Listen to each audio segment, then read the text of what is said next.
Welcome back, everyone, to another episode of the Grit, Give, Recognize, Implement Time podcast. I'm your host, Steve Nathanson, CEO and founder of Strive for More.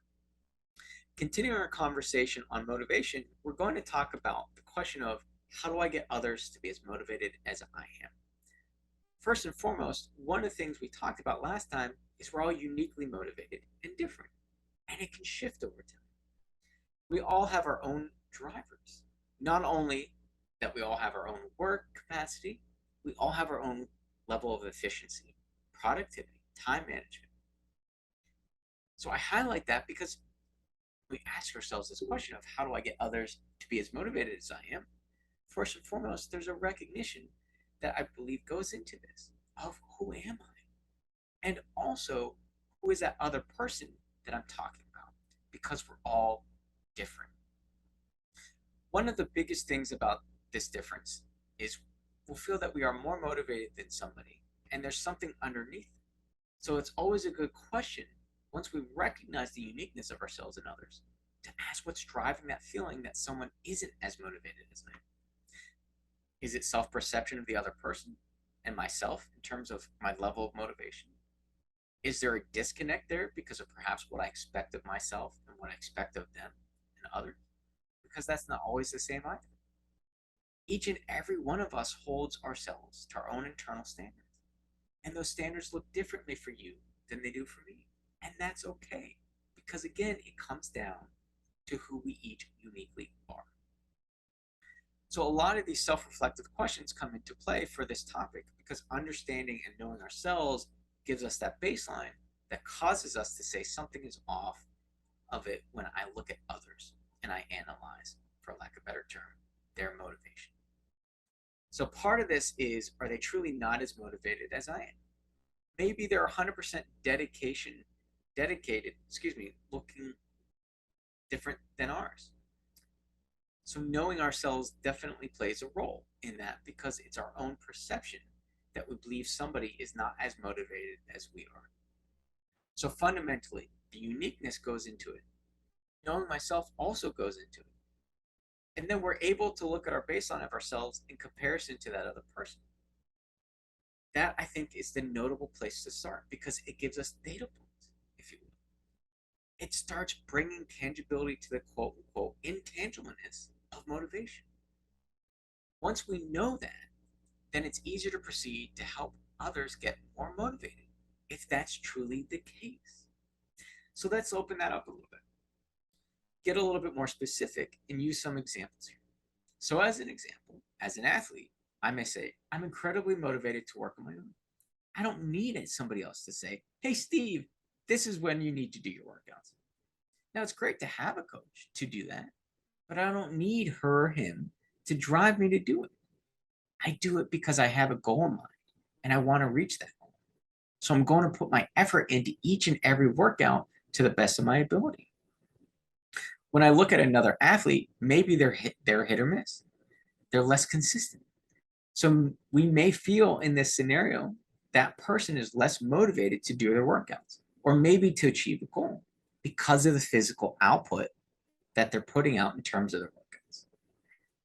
Some of their workouts they're doing, some they're not. Or even in harder workouts, maybe we've seen them do harder workouts.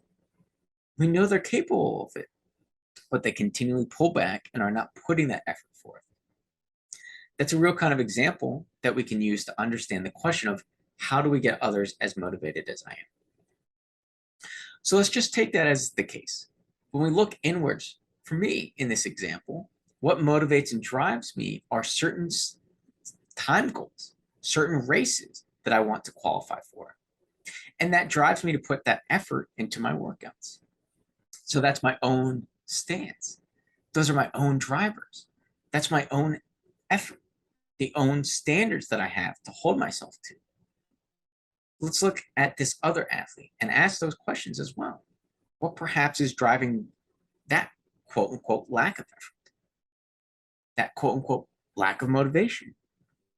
Well, first and foremost, let's explore that. Let's ask, let's figure it out. Let's have conversations with them. One of the things that I have learned very much as a coach is we may presume we know the answer, and we may have a great framework in place to be able to help somebody should it fall into what we think, but we may be wrong. I can't tell you how many times I've asked a powerful, thought-provoking question, and I'm guessing, oh, this person's probably going to answer something like this. And they go somewhere completely different. It's because they are uniquely them. And in this framework, I can ask those thought-provoking questions to help them go through their own thoughts, their own discovery, and reach their own conclusions. That's the framework that allows for the uniqueness, the individuality, without forcing it. Oh, this is the issue, right? You are too tired from the day, so you're not sleeping enough. You're not eating enough. You don't care enough. I could say that's the case. But unless we actually know and have conversations with them, we can't pinpoint what their actual issue is. So part of this question to answer, how do we motivate others as much as we are, is not only understanding that uniqueness, that kind of foundational baseline, and getting those data points that we're talking about, but it's also having the conversation and actually being able to understand from them where the quote unquote issue is. Where's the discrepancy? Does that line up with my perception? Because I may very well say, oh, this person's not motivated at all for this reason. And we can be 100% wrong because we're not them. So part of the answer to this question is actually having those conversations to unearth what is at the core for them to miss those organs. Now, we may very well find that maybe they're a little bit tired from the day. Maybe they haven't eaten as much as they should. But what if it's, I have no confidence in it? I just haven't seen the results that I wanted. I don't see the point in it. So you know what? I'm not going to do it when I feel it, not feel up to it. And I'm not going to do it at all. Excuse me. I'm going to do it when I feel up to it. And I'm not going to do it when I don't. There could be something completely different there. But only until we actually understand that can we address it and overcome it and help them find the motivation that's going to get them to our level, or much more appropriately, the right level for them. And that's one of the other keys that we'll dive into now is, again, we're all uniquely motivated. And as we talked about in the last episode, there's extrinsic motivation and then there's intrinsic motivation. Leaving a motivation to the side for the moment, extrinsic motivation is motivation from other people. Intrinsic is motivation from within ourselves. So if we are fully self-motivated, that intrinsic motivation, that looks a little bit different for each of us, and that's okay. The goal is to help get them to that level.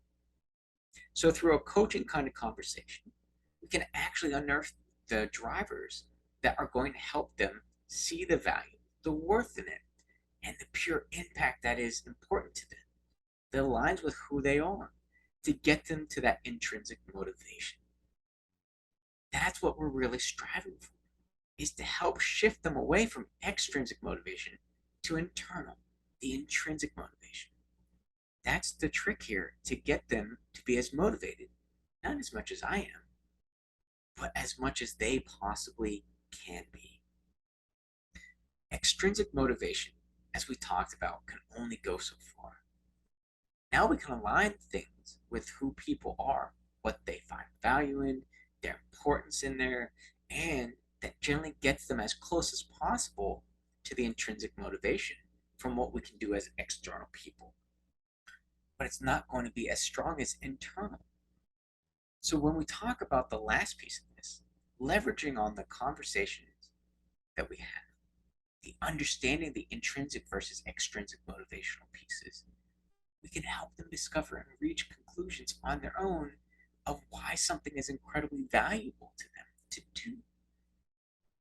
With this athlete and following through this example, we may find that while there are some real life issues that come into play, like perhaps time, taking care of family, work, being a little bit more, say, chaotic during it, there's the element of what's truly important for them. Why do they compete? What are their goals? Where is their say? confidence waning.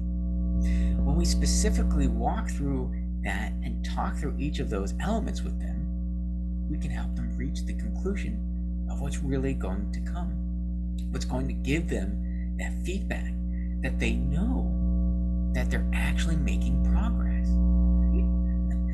That was one of the things that in this scenario, the athlete question is not seeing that progress.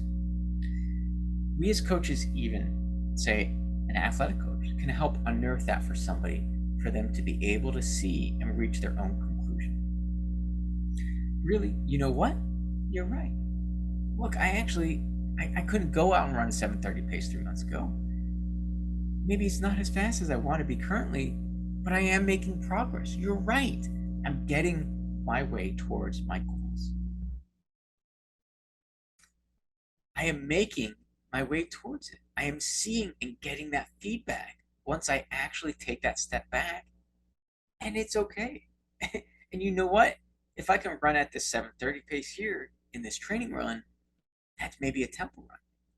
In the race, I can bring that down a little bit. And you know what? I'm going to actually be pretty close to what's a reasonable step towards my goal. And that's a good goal for me to have. Maybe that's a part of it. The motivation is bringing that goal back to something that's reasonable versus saying, I want to qualify for this marathon or this world championship, which may be too far off in the future. Got to take it step by step. So this is just one example of how do we motivate others as much as we are. Let's take a look at that in the business world and share one last example. So again, foundationally, those questions are going to be around the uniqueness of each of us. The perceptions that feed into me thinking somebody's not as motivated as I am to get those foundational data points. Where am I? What do I expect? My perceptions, my own standards. Same with them. Where's those differences? And then having that conversation with them. As managers, we want our people to do well. We want them to thrive. And we also want, as managers, for tasks to get done. That's a part of our role, is to help things move forward. And if we take that people-oriented approach, that people-first oriented approach, we can make the tasks happen. So when we have that conversation with them, we can start unearthing concerns. What's feeding into it? What's troubling them? What are they maybe struggling with? And then we can start opening up and seeing, is it truly, say, a motivation issue? Is it a confidence issue? Is it time management? Is it that they feel like they're actually being as productive as they possibly can? And maybe for them, this is kind of where their level is. That's something as managers that you'll see in your careers, is you've got different levels of output from different people. That doesn't make it right, wrong, or indifferent. Each and every one of us has our capacity and our levels of output. And part of this question can be, are they meeting what I think that they should meet, or are they meeting what they truly can meet? And where's the disconnect? Because sometimes it's on us and they actually are as motivated as possible. So in those cases, maybe it's fine-tuning the productivity, time management.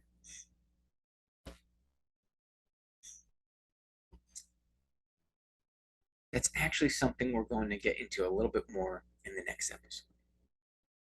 So let's come back once we have that conversation with our direct report. Then it's much easier to start using, say, motivational interviewing techniques, coaching techniques, just to start helping them see the value, see the worth, see what's truly important for them in engaging in a certain way, doing a task maybe a certain way, and achieving a certain level. Because once they reach that conclusion on their own and they know the value, the importance of it, it's going to trigger the intrinsic motivation for them. And it's going to step out of the extrinsic motivation and be even stronger. So that's one way that we can do it in the business world, as well as, say, the athletic world example. So conclusion, when we talk about how do we get others to be as motivated as we are, First step, what's the uniqueness? Tell us about each individual, myself, and the other person. Where's the disconnect? What feeds into that? Can we actually have a conversation versus presuming, and then leverage the conversation to help them on their own see value and importance that triggers intrinsic motivation? This is how we get others to be more motivated. And that, I think, is the key to switch away from. Instead of how do I get others to be as motivated as I am, how do we motivate people more? So until the next time, be the movement in your life.